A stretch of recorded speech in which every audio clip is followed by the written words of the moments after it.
Une révélation qui ébranle le socle moral, l'annonce est tombée comme un coup de tonnerre.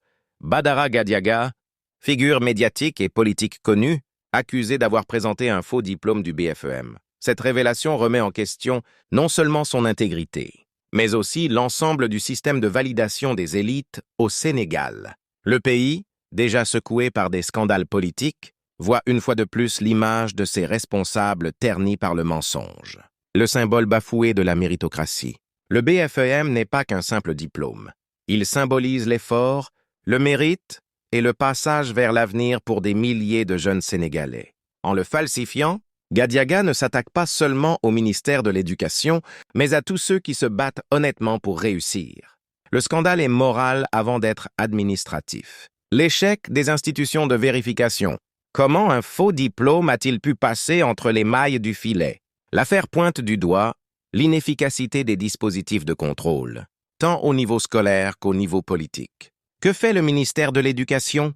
Comment se fait-il qu'un homme public ait pu bâtir une carrière sans qu'aucun audit ne détecte la supercherie? La trahison envers la jeunesse sénégalaise, alors que des millions de jeunes luttent pour accéder à l'éducation dans des conditions difficiles, voilà qu'un homme censé les représenter usurpe leur combat par la falsification. Badara Gadiaga donne un très mauvais exemple, celui de la réussite par la triche et la dissimulation. Le silence coupable des alliés politiques. Depuis l'éclatement du scandale, peu de voix se sont élevées pour condamner fermement l'acte. Pourquoi ce silence? Est-ce de la complicité politique? De la peur? Ou un simple calcul stratégique? En ne condamnant pas clairement cet acte, une partie de la classe politique se rend moralement complice. La nécessité d'une justice exemplaire, le peuple attend une réponse claire de la justice. L'impunité ne peut plus être tolérée. Surtout dans un contexte où l'on exige des citoyens une rigueur sans faille. Si Badara Gadiaga est reconnu coupable, il doit répondre devant la loi, sans faveur, sans exception. L'effet domino. Combien d'autres cas cachés? L'affaire Gadiaga soulève une inquiétude majeure. Combien d'autres personnalités publiques ont-elles gravi les échelons avec de faux diplômes? Ce scandale pourrait bien être la partie visible de l'iceberg, révélant un système profondément corrompu. Le choc de l'opinion publique. Dans les rues, sur les réseaux sociaux, dans les familles, la colère gronde.